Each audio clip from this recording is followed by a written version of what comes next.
Warahmatullahi wabarakatuh. Anak-anak, apa kabarmu? Doa ibu semoga kalian semua dalam keadaan sehat walafiat. Sekarang perhatikan, ibu akan menjelaskan secara detail mengenai pembentukan bayangan pada cermin cekung. Untuk pembentukan bayangan pada cermin cekung, kita perlu memahami dulu bahwa ada 3 sinar istimewa. Yang pertama, sinar datang sejajar sumbu utama akan dipantulkan melalui titik fokus. Nah, sekarang perhatikan ibu tuliskan bagaimana caranya. Nah, untuk menggambarkannya perlu kamu buat dulu yang pertama sumbu utama, atau boleh juga dilukiskan cerminnya dulu. Nah, udah kamu buat sumbu utama, kamu tentukan titik pusat. Nah, ini titik pusat ke lengkungan cermin. Misalnya kita kasih namanya huruf P. Lalu kita gambarkan cerminnya. Nah, perhatikan. Dari titik P, perhatikan ini jangkanya. Megang jangka nggak boleh gini. Megang jangka harus di sini supaya ini tidak mudah goyah.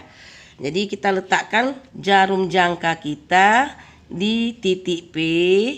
Nah, kemudian kita lukiskan cerminnya. Nah, ini dia. Ini cerminnya. Nah, karena kita melukiskan cermin cekung, maka bagian cembungnya kita tutup. Nah, kemudian ini boleh kita kasih nama, misalnya titik O. Titik O ini adalah perpotongan antara cermin dengan sumbu utama. Lalu kita tentukan titik fokus.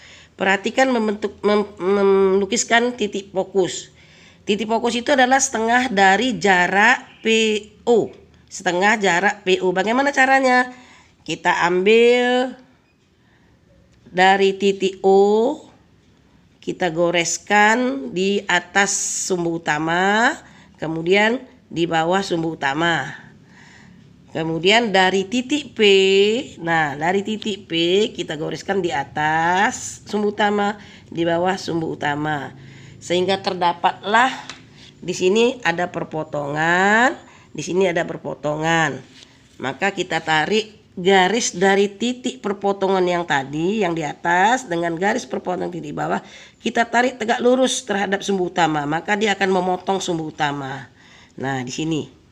Inilah titik fokusnya. Berarti kita tadi membagi garis antara PO sehingga kita dapat titik fokus, karena titik fokus itu kan setengah dari PO. Nah, kemudian tadi bunyi sinarnya. Sinar datang sejajar sumbu utama akan dipantulkan melalui titik fokus. Nah, kita anggaplah di sini ada benda. Nah, sinar istimewanya tadi jika sinar datang. Nah, sinar datang itu sinar yang datang menuju cermin. Kita buatlah di sini sinar datangnya. Nah, kita buatlah sinar datangnya yang sejajar dengan sumbu utama. Ini tadi sumbu utama. Ya, ibu tuliskan dulu biar jelas ya. Nah, ini tadi sumbu utama.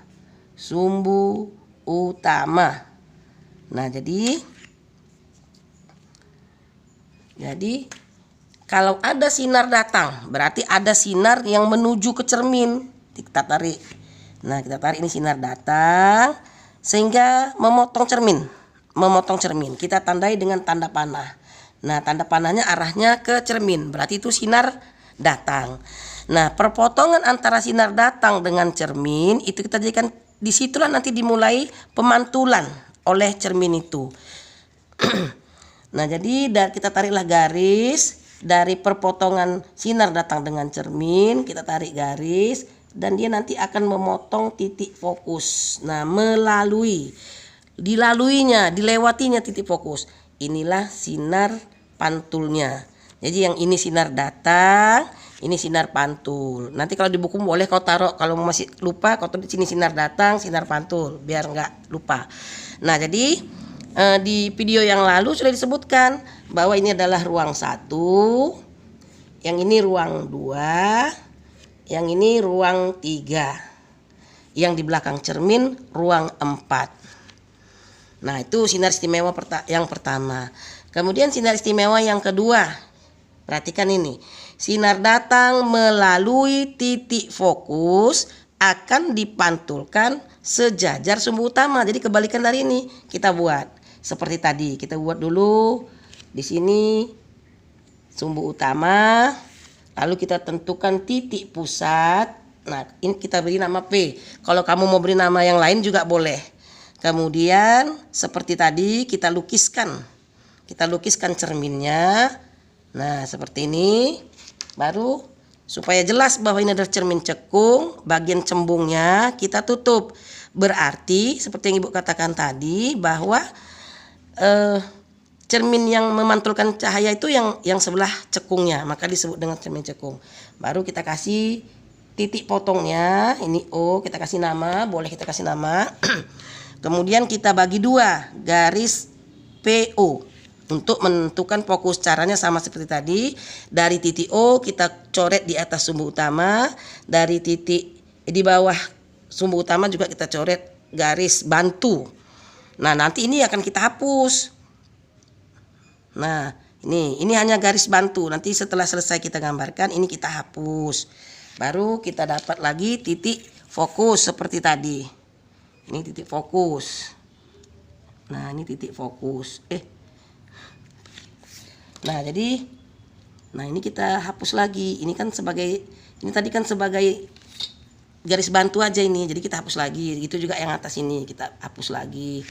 Nah, lalu inilah titik fokus. Nah, tadi kan sinar datang melalui fokus. Jadi ada sinar yang menuju ke cermin melalui titik fokus. Kita tariklah gini seperti ini. Misalnya di sini ada benda, maka ada sinar datang dari fokus melalui fokus menuju ke cermin. Ini titik potongnya. Nah, ini sinar datangnya.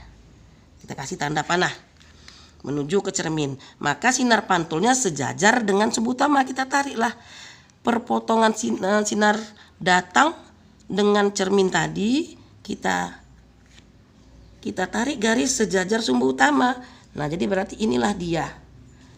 Ini sinar datang, yang ini sinar pantulnya. Perhatikan tanda panahnya. Kalau tanda panahnya menuju cermin berarti sinar datang. Kalau tanda panahnya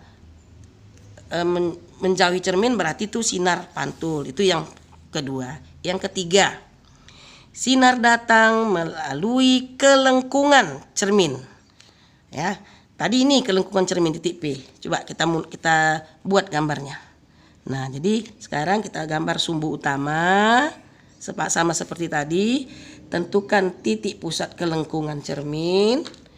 Gambarkan cerminnya. Nah, gambarkan cerminnya. Nah, tandai bahwa ini adalah cermin cekung, kita tutup bagian cembungnya. Nah, seperti ini. Baru kita kasih lagi titik ini, kita perjelas perpotongan ini sebagai titik O. Baru kita bagi lagi garis PO menjadi 2 untuk menentukan fokus. Caranya sama seperti tadi. Kita ambil dari titik O, kita coret di atas dan di bawah sumbu utama. Dari P kita ambil.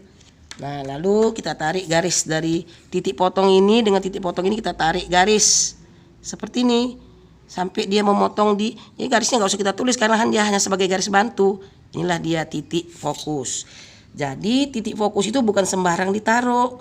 Jadi titik fokus ke O adalah, jadi FO adalah setengah dari PO. Nah, jadi bunyi sinar datangnya, sinar datang melalui kelengkungan cermin. Tadi ini dia kelengkungan cermin. Ini kelengkungan cermin. Dipantulkan melalui titik itu juga. Jadi kalau ada sinar datang seperti ini kita buat. Nah, kita ambil garis dari atas. Boleh juga kalau dari bawah, kalau bayangannya di bawah. Nah, jadi kita tarik garis ini. Ini sinar datang sampai ke cermin. Sinar datang melalui titik pusat kelengkungan cermin. Nah, akan dipantulkan melalui titik itu juga. Nah, jadi sinar datang berimpit dengan sinar pantul. Nah, itulah sinar istimewa yang ketiga. Jangan lupa kita hapus lagi garis bantu tadi biar bersih gambar kita. Yang penting kita tahu. Nah, sekarang setelah kita dapat sinar-sinar istimewa ini, sekarang kita mau menggambarkan bagaimana cara melukis bayangan pada cermin cekung. Nah, untuk itu ada beberapa cara yang kita buat. Misalnya, pertama kita gambarkan dulu cerminnya, lalu tentukan titik pusat sama seperti yang pertama tadi. Nah, ibu gambarkan di sini. Nah, contohnya kita ambil, lukislah pembentukan bayangan pada sebuah cermin cekung jika benda terletak di ruang 2 atau di antara fokus dan titik kelengkungan cermin. Nah, kita gambarkan sama seperti tadi. Gambarkan dulu sumbu utama. Oh, salah. Nggak lurus, kita luruskan ya. Kita luruskan. Kita gambarkan dulu sumbu utama supaya kita mudah menentukan titik P-nya. Di sini titik P misalnya. Lalu kita buat cerminnya. Nah, seperti ini. Kita buat cerminnya. Nah, baru kita tutup bagian cembungnya karena dia cermin cekung. Kemudian kita tentukan titik F. Dari sini tadi ya. Kita tentukan titik F, garis di atas, garis di bawah. Dari P juga garis di atas, garis di bawah. Dapat perpotongannya, kita bisa menentukan titik F. Seperti ini. Nah, kita hapus ini biar bersih. Nah, baru kita lihat tadi bagaimana soalnya. Kita perhatikan jika benda terletak di ruang 2. Ruang 2 itu kan di antara fokus dan titik kelengkungan, berarti di sini. Nah, misalnya ini kita buat bendanya di sini. Nah, ini bendanya. Nah, supaya jelas puncaknya kita taruh gini. Nah, lalu sudah buat ini, baru yang kedua tadi. Yang kedua, gambarkan bendanya yang biasanya dibuat berupa garis tegak lurus di atas sumbu utama. Boleh di atas, boleh juga di bawahnya sesuai dengan permintaan soal. Nah, jadi misalnya ini kita buat sudah di atas nih. Ini bendanya, benda AB misalnya. Benda AB. Nah, baru yang berikutnya kita lukiskan dua sinar istimewa melalui puncak benda. Jadi kita ambillah sinar istimewanya.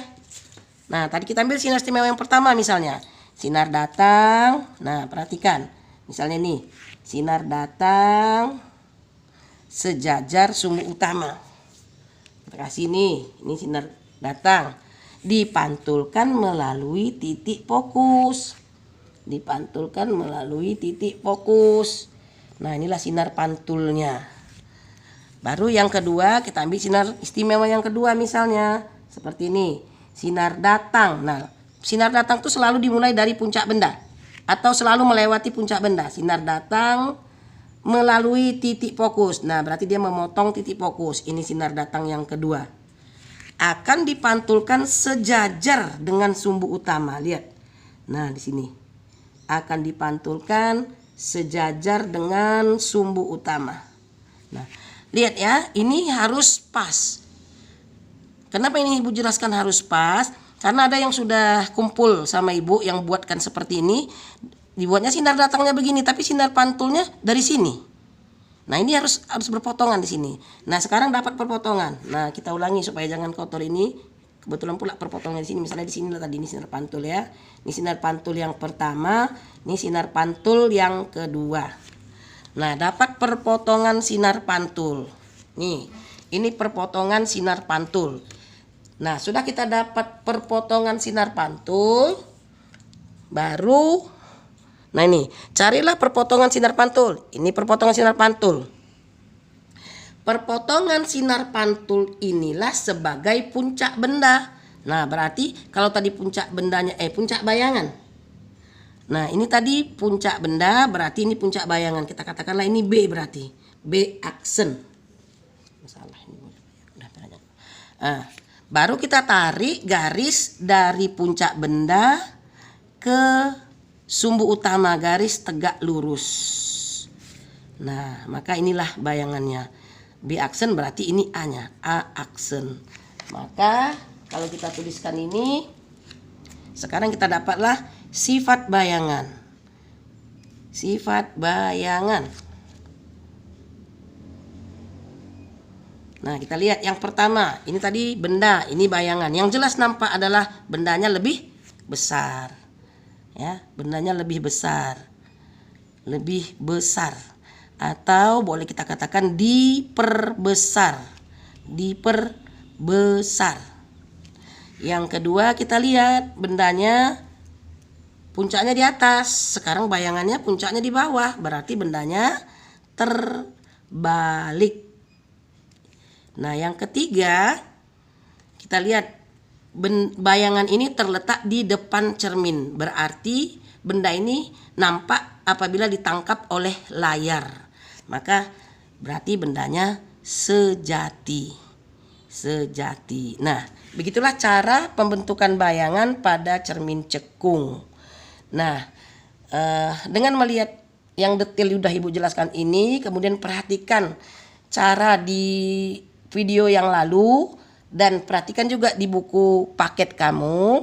Sekarang Ibu minta kamu menggambarkan. Kamu gambarkan. Jadi Ibu kasihlah ini misalnya soal. Ya, lukislah pembentukan bayangan pada cermin cekung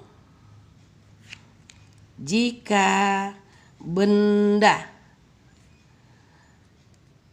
terletak di. Nah, yang pertama, jika benda terletak di titik P. Titik P. Yang B, kau lukis lagi nanti jika benda terletak di ruang 3. Di ruang 3. Berikutnya yang C, jika benda terletak di ruang 1.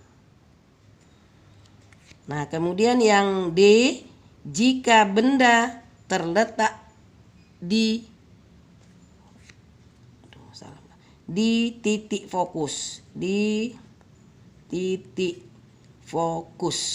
Nah, dengan cara yang sama, coba kamu gambarkan pembentukan bayangan yang keempat-empatnya ini. Maksudnya yang pertama bendanya di P, nanti bendanya yang satu di P sini.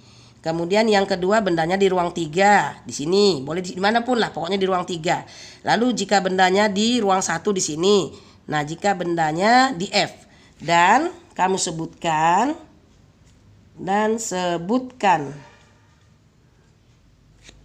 masing-masing